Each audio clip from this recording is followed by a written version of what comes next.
샬롬! 안녕하세요. 제이슨 목사입니다. 오늘 할 말씀은 로마서 12장 3절에서 8절까지입니다. 제가 읽어드리겠습니다. 내게 주신 은혜로 말미암아 너희 각 사람에게 말하노니 마땅히 생각할 그 이상의 생각을 품지 말고 오직 하나님께서 각 사람에게 나누어 주신 믿음의 분량대로 지혜롭게 생각하라. 우리가 한 몸에 많은 지체를 가졌으나 모든 지체가 같은 기능을 가진 것이 아니니 이와 같이 우리 많은 사람이 그리스도 안에서 한 몸이 되어 서로 지체가 되었느니라. 우리에게 주신 은혜대로 받은 은사가 각각 다르니 혹 예언이면 믿음의 분수대로, 혹 섬기는 일이면 섬기는 일로, 혹 가르치는 자면 가르치는 일로, 혹 위로하는 자면 위로하는 일로, 구제하는 자는 성실함으로, 다스리는 자는 부지런함으로, 긍휼을 베푸는 자는 즐거움으로 할 것이니라. 아멘. 하나님의 말씀입니다. 여러분의 재능은 무엇입니까? 흔히들 하나님께서 각 사람마다 기프트를 주셨다고 합니다. 그럼 하나님께서 주신 여러분만의 기프트가 무엇인지 혹시 알고 계십니까? 저는 어렸을 때부터 나는 남들보다 잘하는 게 뭐지? 라는 이런 질문을 참 많이 해왔습니다. 왜냐면 뭐 하나 특별히 남들보다 잘하는 것이 없었기 때문입니다. 뭐 남들보다 축구나 야구나 운동을 잘하는 것도 아니고, 그렇다고 해서 남들보다 그림을 잘 그리거나 노래를 잘하는 것도 아니고, 뭐 남들보다 뭐 하나 특별히 잘하는 것을 스스로 찾지 못했기 때문입니다. 그러다 보니 내가 왜 사는지, 왜 살아야 하는지 그 이유를 더욱더 찾을 수가 없었습니다. 그저 내가 좋아하는 것은 뭐 컴퓨터 게임이나 영화 보는 수준인데, 뭐 이런 것마저도 뭐 좋아한다고 잘하는 것은, 남들보다 잘하는 것은 결코 아니었습니다. 뭐든 내가 남들보다 잘한다는 것을 찾지 못했습니다. 그러다 보니 모든 것에 아무런 이유도 없이 목적도 없이 그냥 남들 하니까 해야만 한다는 생각으로 하다 보니 모든 일이 그리 즐겁거나 또는 흥이 나지 않았습니다. 제가 예수님을 만나기 전까지는 정말 제가 하고 싶은 일이 무엇인지, 해야 하는 일이 무엇인지를 찾지 못했습니다. 단순히 세상을 살려면 돈이 필요하다 보니까 열심히 돈을 모아야겠다라는 그런 생각만 있었을 뿐입니다. 그리고 후에 고아원을 차려서 부모 없는 불쌍한 그런 아이들을 돌보는 일을 하고 싶다라는 그런 생각 정도밖에는 특별한 뭐 비전과 꿈이나 야망이 없었습니다. 여러분은 자신이 남들보다 잘하는 것을 찾으셨습니까? 하나님께서 각 사람에게 주신 기프트가 과연 무엇일까요? 여기서 우리가 먼저 알아야 하는 것이 한 가지 있습니다. 우리가 흔히 말하는 재능과 성령의 은사는 서로 다른 것입니다. 재능은 국어사전에서 어떤 일을 하는데 필요한 재주와 능력, 개인이 선천적으로 타고난 능력 또는 훈련에 의해 획득된 능력이라고 정의하고 있습니다. 재능이 개인적 재주와 능력인 것 같이 이를 사용하는 목적 역시 철저히 개인적입니다. 이를 어떻게 사용하든 이것은 전적으로 본인한테 달려 있습니다. 그럼 성령의 은사는 재능과 어떻게 다른 것일까요?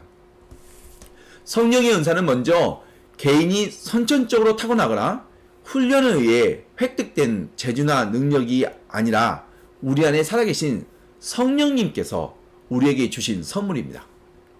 그러므로 성령의 은사는 아무도 자랑할 수가 없습니다. 원래 내 것이 아니라 하나님께서 주신 선물이기 때문입니다. 그리고 성령의 은사는 철저하게 오직 하나님을 섬기기 위해, 특별히 교회를 세워가기 위해 주신 선물입니다. 그러므로 성령의 은사는 개인의 유익을 위해서, 돈이나 자신의 명예를 위해서 사용해서는 절대 안 되는 것입니다.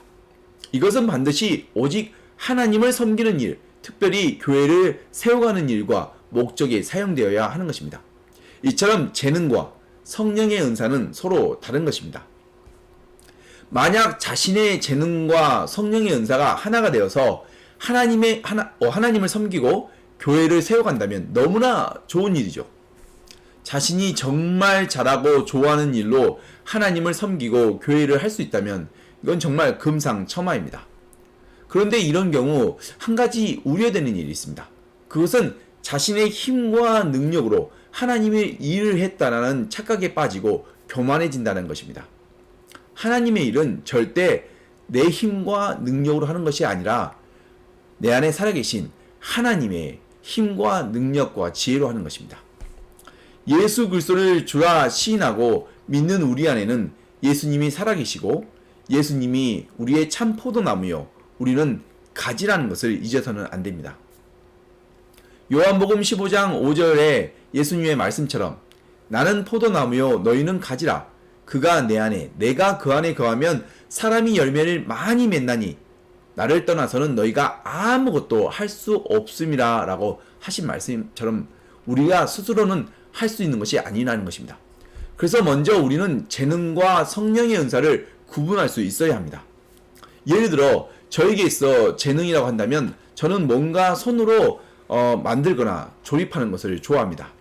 그러다 보니 지금 제가 신학교에서 메인테넌스 일을 하고 있습니다. 이런 일들은 뭐 제가 가서 어디서 특별히 기술을 배운 것도 아님에도 불구하고 감각적으로 그리 어렵지 않게 할 수가 있습니다. 그래서 이것을 저는 하나의 재능이라고 말할 수 있습니다. 그러나 저에게 있어 성령의 은사는 하나님의 말씀을 묵상하고 하나님께 받은 그 말씀을 은혜와 진리를 전달하는 것입니다. 왜냐하면 제 안에 하나님의 의와 나라를 위해 진리 대신 하나님의 말씀을 전달하고자 하는 그런 윌링이 내 안에 있기 때문입니다. 이처럼 성령의 은사는 누가 시켜서 억지로 할 수 있는 일도 아니고 해서도 안 되는 일입니다. 그런 경우 전혀 하나님께 영광이 되지도 못하고 교회에 덕이 되지도 못하기 때문입니다. 내 안에 하나님의 말씀에 반응하는 울림이 있고 스스로 하고자 하는 그런 자원하는 윌링이 반드시 있어야 하는 것입니다. 그리고 이것의 목적은 분명하게 오직 하나님을 섬기고 교회를 세워가기 위함이어야 하는 것입니다. 만약 말씀 사역을 돈을 벌기 위해 개인의 명예를 위해 명성을 위해서 한다면 이것은 성령의 은사가 아니거나 성령의 은사를 잘못 사용하는 경우입니다. 이 둘 모두가 잘못된 것입니다. 성령의 은사에 있어서 또 하나 우리가 주의할 것이 있습니다. 3절 말씀처럼 마땅히 생각할 그 이상의 생각을 품지 말고 오직 하나님께서 각 사람에게 나누어 주신 믿음의 분량대로 지혜롭게 생각하라 라는 말씀입니다. 쉽게 말씀드려 하나님께서는 각 사람의 그 믿음의 분량에 따라서 나누어 주신 은사가 다르다는 것입니다. 하나님께서 모세에게 주신 은사와 아론에게 주신 은사가 서로 다릅니다. 모세는 이스라엘 백성을 인도해 가는 리더의 은사를 주셨고 아론에게는 말씀을 전달하는 언변의 은사를 주셨습니다. 그러므로 서로를 비교하지 말아야 한다는 것입니다. 서로를 비교하여 시기 질투하며 남에게 있는 은사를 부러워하거나 욕심을 내지 말아야 한다는 것입니다. 4절과 5절 말씀처럼 우리가 한 몸에 많은 지체를 가졌으나 모든 지체가 같은 기능을 하는 것이 아니니 이와 같이 우리 많은 사람이 그리스도 안에서 한 몸이 되어 서로 지체가 되었느니라 라는 이 말씀처럼 모든 지체가 같은 기능을 가지고 있는 것이 결코 아닙니다. 눈과 귀가 하는 일이 다르고 코와 입이 하는 일이 각각 다른 것처럼 말입니다. 그러나 어느 것 하나 소중하지 않은 것이 없고 모두가 필요한 지체들입니다. 그러나 하는 일은 서로가 다르기 때문에 서로 눈과 귀가 비교할 수가 없고 비교할 필요도 없는 것입니다. 주님 안에서 하나 된 형제 자매들 한 사람 한 사람 모두가 하나님께 너무나 소중한 지체들입니다. 그리고 모든 사람이 사람의 지문이 다른 것처럼 각 사람이 유일하고 하나님께서 주신 은사와 사명 역시 모두가 다릅니다. 그러므로 남들과 비교할 이유가 전혀 없습니다. 자신에게 주어진 은사와 사명에 최선을 다하면 되는 것입니다.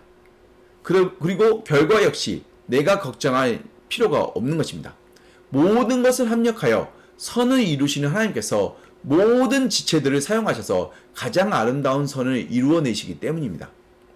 그러므로 내게 있는 은사를 자랑할 필요도 없고 남에게 있는 은사를 부러워할 필요도 전혀 없습니다. 내게 없는 은사에 대해서는 이에 따르는 책임도 없다라는 것입니다. 마태복음 25장에서 예수님께서 말씀하신 달란트 비유처럼 5달란트를 받은 종은 5달란트를 남겨야 하는 사명과 책임이 있습니다. 2달란트를 받은 종은 2달란트만 남기면 됩니다. 그리고 1달란트를 받은 종은 1달란트만 남기면 되는 것입니다. 은사가 많다는 것은 그만큼 사명과 책임 역시 많다는 것입니다. 5달란트로 5달란트를 남긴 종이나 2달란트로 2달란트를 남긴 종이나 주인으로부터 받는 칭찬은 똑같습니다. 이 둘 모두 착하고 충성된 종이라는 칭찬을 받았습니다. 그러나 1달란트 받은 종은 아무것도 남기지 않고 그저 받았던 하나의 달란트를 주인에게 되돌려 주었습니다. 그러자 주인으로부터 악하고 게으른 종아 라는 이 책망과 함께 바깥 어두운 곳으로 내쫓겨났습니다. 하나 달란트를 받은 종에게는 하나 이상의 것을 기대하지 않습니다. 내가 받은 은사대로 하나님의 영광을 위해 그리고 교회를 세워가는 일에 사용하면 되는 것입니다. 은사를 많은 받은 사람이 더 큰 영광과 칭찬을 받는 것이 아니라 그에 대한 사명과 책임이 클 뿐입니다. 적게 받은 사람일수록 자신의 사명과 책임이 그만큼 가볍습니다. 그러므로 남의 은사를 부러워하실 필요가 전혀 없습니다. 쉽게 말씀드려 저는 음악적인 감각이 없어서 찬양을 잘 못합니다. 그런데 제게 찬양의 은사가 없다고 절망할 필요도 없고 나보다 찬양을 잘하는 사람을 부러워할 필요도 없습니다. 찬양을 잘하는 사람은 그에게 그 찬양이 은사이고 사명입니다. 그 은사를 받은 사람이 찬양을 하면 됩니다. 그리고 저는 저에게 있는 말씀 가르치는 은사로 말씀 사역에 최선을 다하면 되는 것입니다. 이처럼 하나님께서는 각 사람들에게 믿음의 분량대로 나누어 주신 은사가 다릅니다. 그러므로 서로를 비교하지 말고 나에게 주어진 은사와 내게 맡겨진 사명에 최선을 다하면 되는 것입니다. 그럼 과연 나에게 주신 하나님의 그 성령의 은사는 무엇일까요? 성령의 은사에는 어떤 것이 있는지 함께 살펴보며 은혜를 나누겠습니다. 먼저 6절과 8절 말씀을 정리해보면 애언이면 믿음의 분수대로, 섬기는 일은 섬기는 일로, 가르치는 자는 가르치는 일로, 위로하는 자는 위로하는 일로, 구제하는 자는 성실함으로, 다스리는 자는 부지런함으로, 긍휼을 베푸는 자는 즐거움으로 하라고 말씀하셨습니다. 여기서 7가지 성령의 은사가 구분되어져 있습니다. 먼저 애언의 은사에 대해서는 사도행전 21장이 아주 좋은 예입니다. 바울 일행이 예루살렘으로 돌아가던 중에 가이사랴에 이르러 전도자 빌립의 집에 머물게 됩니다. 그 빌립에게는 4딸이 있는데 그들 모두가 예언의 은사가 있었습니다. 그리고 아가보라 하는 한 선지자 역시 예언하는 은사가 있어서 바울 일행에게 바울의 띠를 가져다가 자기 수족을 잡아매고 말하기를 성령이 말씀하시되 예루살렘에서 유대인들이 이같이 이 띠 임자를 결박하여 이방인 손에 넘겨주리라 말씀하였습니다. 사도 바울의 미래를 아주 정확하게 잘 보여주는 예언이었습니다. 그런데 여기서 중요한 포인트는 이 예언에 대한 반응입니다. 바울 일행과 그곳에 있던 모든 사람들은 예언을 하나님의 경고로 받아서 바울에게 이를 피해 예루살렘에 올라가지 말라고 바울을 말렸습니다. 그러나 오직 사도 바울만이 예언의 목적을 분명하게 이해하고 사도행전 21장 13절에서 담대하게 말하였습니다. 여러분이 어찌하여 울어 내 마음을 상하게 하느냐? 나는 주 예수의 이름을 위하여 결박당할 뿐만 아니라 예루살렘에서 죽을 것도 각오하였느니라. 예언은 사도 바울에게 그 고난을 피해서 도망가라고 말씀하신 것이 결코 아닙니다. 이를 미리 알려줌으로써 자신의 고난이 하나님의 선하신 뜻 안에서 이미 계획되어 있음을 알고 바울과 바울 일행에게 더욱 강하고 담대한 믿음을 심어주시기 위함이었습니다. 이는 마치 예수님께서 제자들에게 자신의 그 십자가에서 죽음을 미리 여러 차례 알려주신 것과 같습니다. 이 시대의 예언은 우리가 매우 주의해야 합니다. 가짜 선지자들이 너무나 많기 때문입니다. 이 시대에 예언이 없다고는 할 수 없습니다. 그러나 하나님의 말씀이 언제나 우선이며 모든 예언은 하나님의 말씀에 비추어 하나님의 말씀과 뜻에 반드시 일치되어야 합니다. 그리고 예언의 목적은 우리의 믿음을 더욱 성장시키고 강하고 담대한 마음을 주시기 위해서라는 것을 우리가 분명하게 알아야 하는 것입니다. 예언은 반드시 매우 주의 깊게 분별해야 하고 오직 믿음의 성장에 목적이 있다는 것을 우리가 꼭 기억해야 합니다. 두 번째로 섬기는 은사입니다. 섬김의 가장 큰 그 좋은 예는 바로 예수님입니다. 세상은 서로 높아지려고 하고 서로가 최고가 되려고 서로를 밟고 올라갑니다. 남이 죽든지 말든지 나만 높은 자리에 올라가고 많은 것을 내가 가지면 그만이라고 생각합니다. 다들 더 많은 거, 더 좋은 거, 더 높은 곳을 향한 야망들이 있습니다. 그러나 이런 우리에게 예수님은 아주 차가운 얼음물을 끼얹어 주셨습니다. 마태복음 20장 27절과 28절에 너희 중에 누구든지 으뜸이 되고자 하는 자는 너희의 종이 되어야 하리라. 인자가 온 것은 섬김을 받으려 함이 아니라 오히려 섬기려 하고 자기 목숨을 많은 사람의 대속물로 주려 함이라 라고 말씀하신 후에 제자들의 발을 손수 씻어 주셨습니다. 바로 이것이 진정한 섬기는 종의 모습입니다. 우리가 가는 그 천국은 서로 섬기는 것입니다. 왕은 오직 예수 그리스도 한 분뿐이십니다. 모든 하나님의 자녀들은 또한 하나님의 종으로서 서로 섬기는 자들입니다. 섬기는 사람은 언제나 겸손한 마음으로 교회의 필요를 먼저 살펴보고 누가 굳이 말하지 않아도 솔선수범하여 소리 없이 섬기며 주변 사람들에게 친절을 베푸는 사람입니다. 이것이 섬김의 은사입니다. 세 번째로 가르치는 은사입니다. 가르치는 은사는 보통의 경우 목사들에게 주어진 성령의 은사입니다. 그래서 장로교에서는 목사를 티칭 엘더라고 부릅니다. 가르치는 은사는 하나님의 말씀을 잘 풀어서 설명해주고 하나님의 말씀 속에서 하나님의 크고 위대하신 사랑과 은혜를 전달해주는 은사입니다. 이를 위해서는 하나님의 말씀을 깊이 묵상하고 기도가 삶의 기본이 되어야 합니다. 말씀 속에서 자신이 먼저 씨름하고 체험한 후에 은혜를 받아서 자기가 받은 은혜의 말씀을 7살 어린아이부터 70세 노인에 이르기까지 모두가 잘 이해할 수 있도록 쉽게 전달하는 은사입니다. 네 번째로 위로하는 은사입니다. 남의 고난과 고통에 대한 공감 능력을 가지고 상대방의 아픔을 잘 이해해주며 하나님의 말씀으로 위로하고 힘과 용기를 북돋아주는 은사입니다. 이 은사는 특별히 고난을 겪어본 사람들에게 주어지는 은사입니다. 믿음으로 자신의 고난과 아픔을 통과한 사람만이 자신과 비슷한 고난을 겪는 사람의 아픔을 진정으로 이해하고 그들을 하나님의 말씀과 믿음으로 위로하고 격려해 줄 수 있기 때문입니다. 그래서 우리가 고난을 겪을 때 하나님께서 비슷한 고난을 먼저 경험하고 믿음으로 이겨낸 사람들을 붙여주시고 만나게 하시는 것입니다. 위로의 은사는 세상적인 지혜와 지식이 아닌 하나님의 말씀과 믿음으로 상대방에게 위로와 격려를 해주는 은사입니다. 자신의 힘과 능력이 아닌 전적인 하나님의 힘과 능력을 의지하여 위로해 주는 것입니다.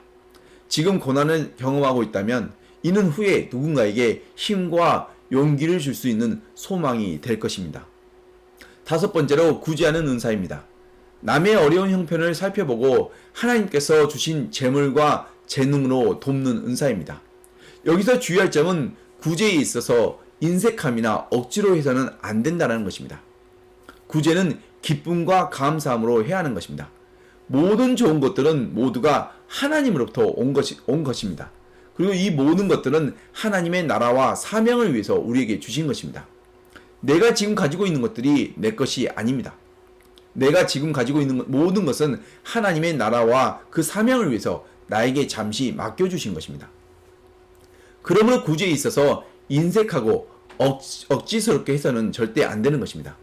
반드시 기쁨으로, 감사함으로, 그리고 성실하게, 후하고 너그럽게, 풍요롭게 해야 하는 것입니다. 이런 마음이 억지스럽게 난다면 이것은 성령의 은사가 아닙니다. 내 안에 이를 후하고 너그럽게 베풀고자 하는 윌링이 있다면 그것은 성령의 은사입니다. 고린도후서 9장 6절에서 8절에 적게 심는 자는 적게 거두고 많이 심는 자는 많이 거둔다는 말이로다. 각각 그 마음에 정한 대로 할 것이요 인색함이나 억지로 하지 말지니 하나님은 즐겨내는 자를 사랑하시느니라. 하나님이 능히 모든 은혜를 너희에게 넘치게 하시나니 이는 너희로 모든 일에 항상 모든 것이 넉넉하여 모든 착한 일을 넘치게 하려 하심이라 라고 말씀하셨습니다. 구제하는 은사를 주신 하나님께서 이 사명에 필요한 모든 물질과 능력 역시 함께 공급해 주십니다. 내게 없는 것을 빚을 내서 하라는 말씀이 절대 아닙니다. 내게 주어진 것 안에서 후하고 너그럽게 하라는 것입니다. 그리고 여섯 번째는 다스리는 은사입니다. 다스리는 자, 즉 리더에게 주신 은사인데 리더에게 가장 중요한 덕목은 부지런함입니다. 이 좋은 예가 바로 느헤미야입니다. 느헤미야는 페르시아 왕의 술관원이었습니다. 그가 예루살렘 성벽이 무너지고 성문들이 불탔다라는 소식을 듣고 몇 날 며칠을 울며 하나님께 기도하였습니다. 그러자 하나님께서 페르시아 왕에게 그가 느헤미야가 은혜를 입게 하셔서 예루살렘 재건에 필요한 모든 물자와 경호부대를 거느리고 예루살렘에 도착하게 하십니다. 그리고 그가 도착하자마자 밤에 일어나 몇몇 사람들과 함께 나아가서 예루살렘 구석구석을 살펴보고 필요한 일들을 정리하여 각각 그 일들을 분담하여 나누어 줍니다. 그리고 항상 모든 일에 앞서 기도로 하나님의 뜻을 여쭙고 부지런히 준비하여 나아갑니다. 이것이 진정한 리더의 모습입니다. 예수님께서도 새벽에 일찍 일어나셔서 항상 기도하는 모습을 많이 보여주셨습니다. 리더의 중요한 덕목은 부지런함입니다. 내게 부지런함과 필요한 업무를 잘 정리하고 분담하여 일을 해내는 능력이 있다면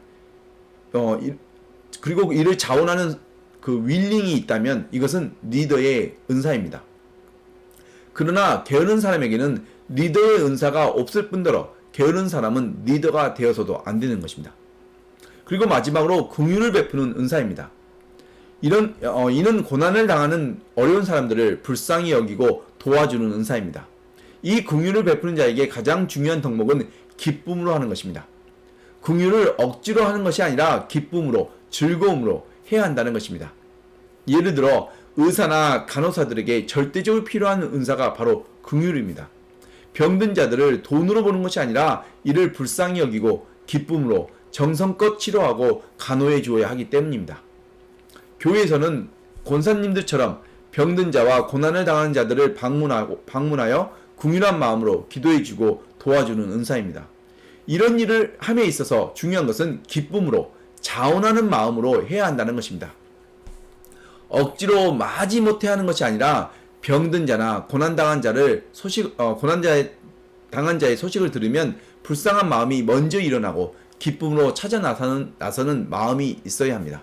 이런 긍휼함과 돌보는 기쁨이 있다면 이것은 성령의 은사입니다. 그리고 모든 성령의 은사에서 공통된 점은 사랑으로 해야 한다는 것입니다. 오늘 본문을 바로 있는 9절에서 13절 말씀을 보면 사랑에는 거짓이 없나니 악을 미워하고 선에 속하라. 형제를 사랑하며 서로 우애하고 존경하기를 서로 먼저 하며 부지런하여 게으르지 말고 열심을 품고 주를 섬기라. 소망 중에 즐거워하며 환난 중에 참으며 기도에 항상 힘쓰며 성도들의 쓸 것을 공급하며 손대접하기를 힘쓰라. 이 모든 말씀이 예수님께서 주신 새 계명의 말씀처럼 서로 사랑하라는 말씀입니다. 모든 일을 사랑 안에서 서로 사랑으로 해야 합니다. 하나님을 섬기는 일에, 교회를 세워가는 일에 서로 싸우는 것은 결코 성경적이지 못하며 하나님의 뜻도 아닙니다. 모든 일을 사랑으로 하십시오. 이제 자신이 받은 성령의 은사가 무엇인지 한번 생각해 보십시오.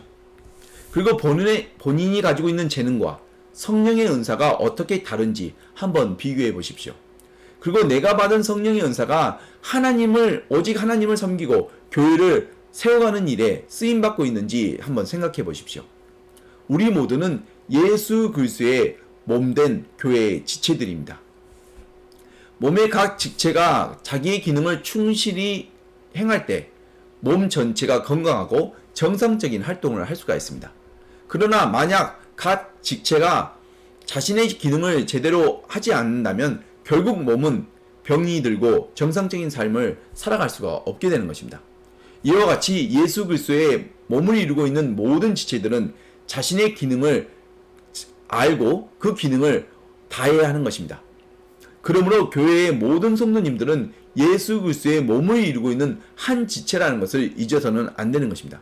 그리고 자신이 받은 성령의 은사를 가지고 자신의 기능을 충실히 이행해야 합니다. 그런데 문제는 많은 분들이 교회를 오래 다니면서도 하나님께서 자신에게 주신 성령의 은사가 무엇인지 잘 모르고 그 기능을 제대로 하지 않는 분들이 의외로 많습니다. 교회만 다닐 뿐 섬기는 일에는 별로 관심이 없는 분들이 의외로 많습니다. 먼저는 자신이 받은 성령의 은사가 무엇인지조차 모르시는 분들이 많습니다. 로마서 12장에서 하신 말씀하신 7가지 성령의 은사 중에 자신이 스스로 자원하고자 하는 마음이 어디에서 나는지 한번 살펴보십시오. 억지로나 또 인색한 마음이 아닌 자원하는 마음으로 하나님을 섬기고자 하는 그런 부분이 어디에 있는지 한번 확인해 보십시오. 혹시 마음은 있는데 능력이 없다고 생각하신다면 다시 생각하십시오.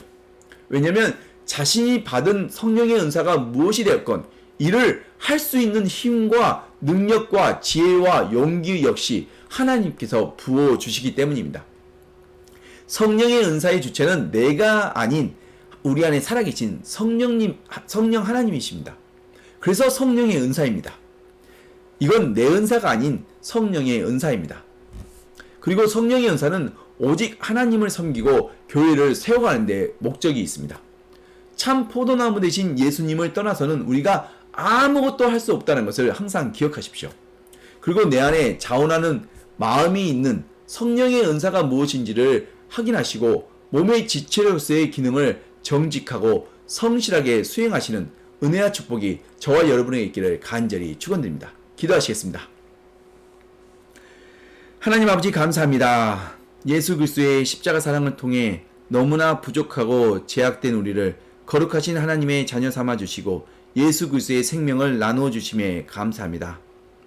주님의 선하신 뜻을 따라 살아가기에 너무나 부족하고 연약한 우리를 불쌍히 여기시고 우리가 실족할 때마다 우리의 연약한 손을 다시 붙잡아 주심에 또한 감사합니다. 하나님께서 우리에게 각 지체에게 하나님 믿음의 분량대로 성령의 은사를 부어주신 줄 믿습니다. 그리고 예수 그리스도의 몸을 이루고 있는 우리 각 지체들은 하나님께서 주신 성령의 은사대로 우리의 기능을 제대로 수행해야 하는 줄을 믿습니다.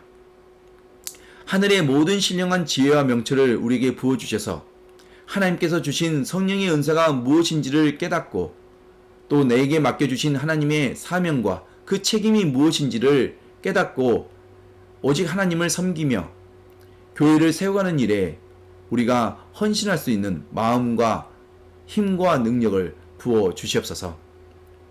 그리고 이 모든 일을 하시는 이는 내 자신이 아닌 우리 안에 살아계신 예수 그리스도심을 믿고 의지하며 영원한 생명과 소망 되신 우리 주 예수 그리스도의 이름으로 간절히 기도드렸습니다. 아멘.